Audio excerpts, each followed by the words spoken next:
I always believed in anniversaries. 30 years together wasn't just a number. It was a lifetime. It was our lifetime. The candles on the dinner table flickered, casting warm shadows on the walls of the home we'd built together. The air smelled of rosemary and garlic from the roast I had spent all afternoon perfecting. Soft jazz hummed from the speakers, wrapping the room in nostalgia. It was our song, the one we danced to the night I proposed. Linda sat across from me, her fingers delicately wrapped around the stem of a wine glass, swirling the crimson liquid. She looked stunning, effortlessly so, as if time had barely touched her 30 years of marriage. And she was still the woman I had fallen in love with. 30 years, I said, raising my glass. She smiled, but there was something behind it. A hesitation. A delay, like she had to remember how to smile at me to 30 years. She echoed, clinking her glass against mine. I didn't know it then, but that moment, that sip of wine, that look in her eyes, was the last time I'd ever feel whole in her presence. It started with a sound. At first I thought it was my imagination. A simple ding from her phone, the kind of thing I never paid attention to. But then came another, and another. Linda reached for her phone with a speed that betrayed her. She tilted it away from me, angling the screen just out of view. A cold, creeping sensation crawled up my spine. "Who's that?" I asked, keeping my voice even. "No one," she said too quickly. No one. 30 years of marriage. And suddenly, I was married to no one. She took another sip of wine, and in that second, I made a decision. While she placed her glass back on the table, I reached across, smooth and deliberate, snatching the phone from her grip. "James, don't." But I already saw it. The messages. His messages. "I can't wait to see you again, baby." That kiss still lingers on my lips. "Are you sure your husband won't find out?" The words blurred, twisting in my mind like knives, stabbing their meaning into me. Linda's face drained of color. I looked up, my hands shaking, my heart pounding so violently I could hear it in my ears. How long? Silence. How long, Linda? She swallowed hard, eyes flickering to the side like a trapped animal. 6 months. 6 months. Half a year. An entire eternity of lies sneaking around, stolen kisses behind my back. And the worst part. The part that nearly made me sick. It wasn't just anyone. It was a 25-year-old. A boy. Someone young enough to be our son. I laughed. I don't know why it wasn't a joyful sound. It was hollow, bitter, jagged at the edges. A younger man. That's what you wanted. She reached for me, but I recoiled like she was made of fire. "It wasn't like that," she whispered. "It wasn't about you." I slammed my fist on the table, rattling the silverware. "The hell it wasn't. You don't get to rewrite this, Linda. You don't get to pretend like you didn't just rip out 30 years and set them on fire." Tears pooled in her eyes. "I never meant to hurt you." I stood up, my chest heaving. "You think that matters?" Silence stretched between us. Long. Endless. And then the final dagger. "I was going to tell you tonight," she said after dinner. I wanted to leave. The room went still. The air thick and suffocating. She wasn't sorry. She wasn't trying to fix this. She was done. A strange calmness settled over me. My breathing slowed. My pulse steadied. Linda wasn't going to be my wife anymore. Fine. But she wasn't going to walk away clean either. I forced a smile. "All right." She blinked. "What?" "You want to leave." "Fine. Let's celebrate first." I picked up the bottle of wine and poured us both another glass. The last one. "Drink with me," I said, my voice smooth, controlled. "For old time's sake." She hesitated, but the relief on her face was palpable. She thought I had accepted it, that I was being mature. She lifted her glass to endings. Then, I watched her lips press against the rim of the glass, tilting back, swallowing every last drop. It didn't take long. Minutes passed before her breath became uneven, before she blinked confused, gripping the edge of the table like the world had just tilted sideways. "James," she whispered, voice thick, slurred. "What? What did you?" I leaned in, lowering my voice to a whisper. "I made sure you'd never celebrate another anniversary with him." She tried to stand, but her legs gave out. She collapsed onto the floor, gasping, her body convulsing. "It's poetic, really," I mused. "A slow death, just like the one you gave me." Her fingers clawed weakly at my leg, her lips forming soundless words. I watched as the life drained from her eyes. And then I picked up her phone. "Hey baby, are we still on for tonight?" I smirked, typing back, "Of course." "Come inside." The doors open. The young man arrived 15 minutes later. He stepped inside, calling for her, unaware of the horror that awaited him. As he reached the dining room, he saw her. The lifeless body, the wineglass toppled over, the red liquid soaking into the carpet like a slow-moving pool of blood. His mouth opened to scream. But I was faster. The knife slid through his flesh with a sickening ease, warm blood spilling onto my hands. I leaned in close, whispering against his ear as he shuddered his last breath. She was mine first. The house fell silent. 2 bodies. 2 betrayals. 2 lessons learned. And me, I poured myself another glass of wine. After all, it was still my anniversary. The room smelled of iron and spilled wine. The bodies lay motionless, one slumped against the dining table, the other crumpled at my feet. Linda's lifeless eyes stared at the ceiling, her lips parted as if still trying to form an excuse.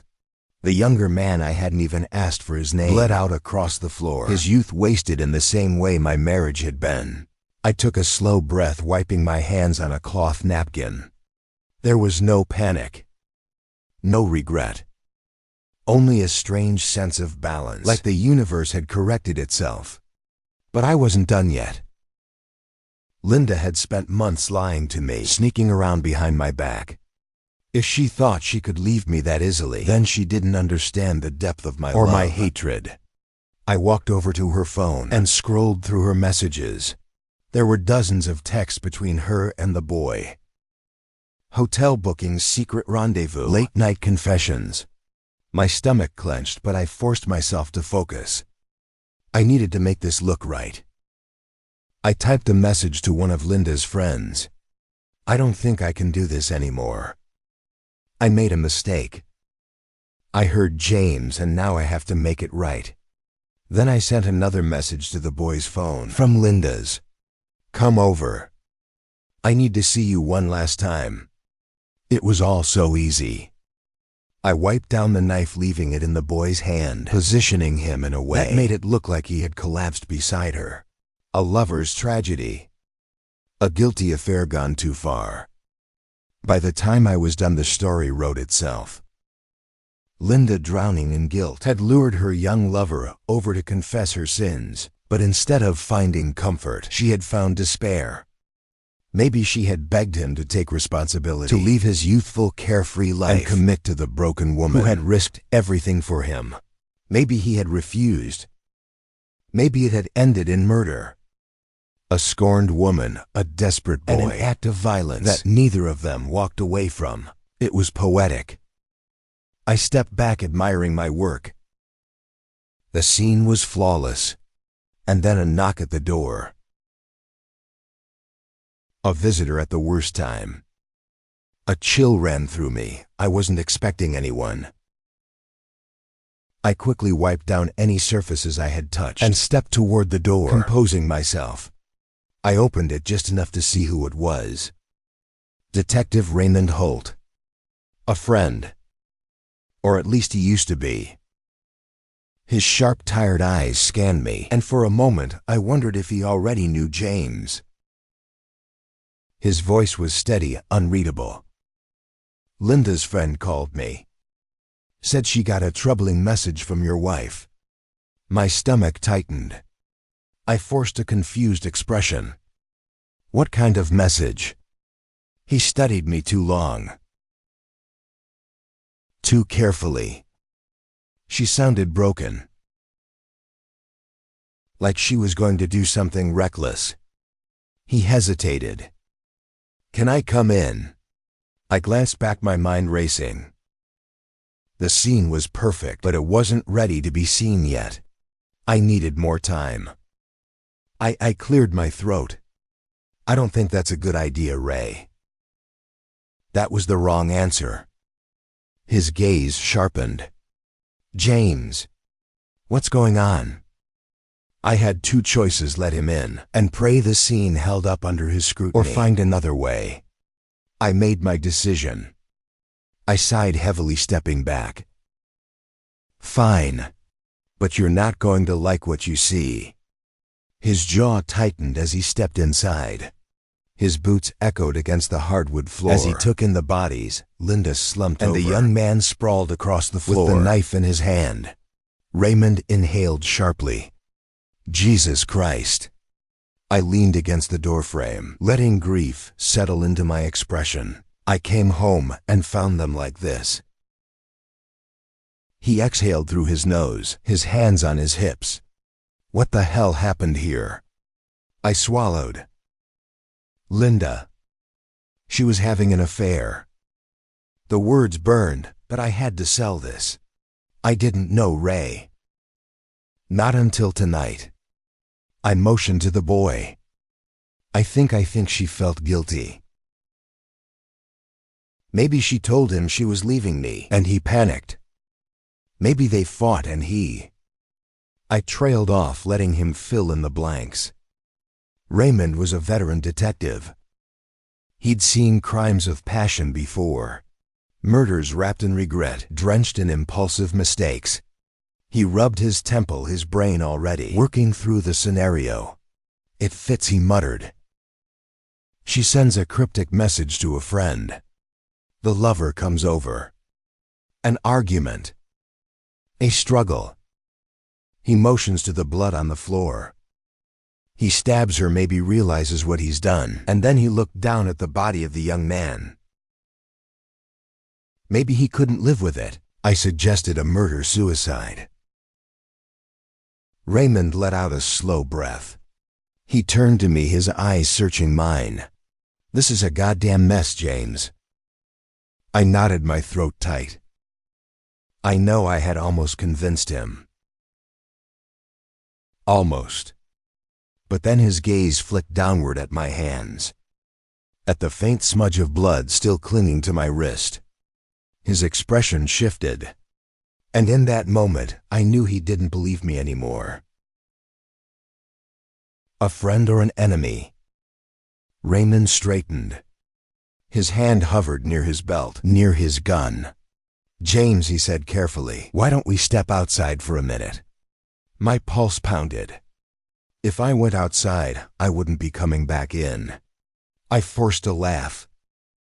"Why, you think I had something to do with this?" His silence was louder than any accusation. My mind raced. I had one chance. "Ray," I said, stepping closer, voice low. "You've known me for 20 years.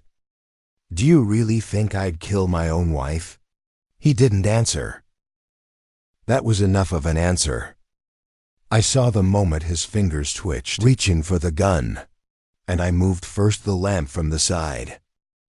Table ceramic heavy, swung through the air, colliding with the side of his head. A sickening crack echoed through the room as he staggered, dropping to his knees. His hand fumbled for the gun, but I kicked it away, sending it skidding across the floor. He tried to say something, but the second blow ended it. He collapsed face down unconscious. I stared at him, my breath ragged. I hadn't planned for this. I had only meant to erase Linda and her lover from my life, but now I was standing over a detective's body, blood on my hands, and no time to think. I needed a way out fast. I grabbed Raymond's gun, gripping it tight. I could disappear. I had money hidden away for emergencies. I could start over. But first, I looked back at the bodies. I had one more story to tell. And this time, I had to make sure no one would ever doubt it. I wiped my prints off the gun and pressed it into Raymond's unconscious hand, a scorned detective unraveling after discovering his best friend's betrayal. A tragic suicide. The final piece of my masterpiece. Sirens wailed in the distance. I exhaled, calm, collected.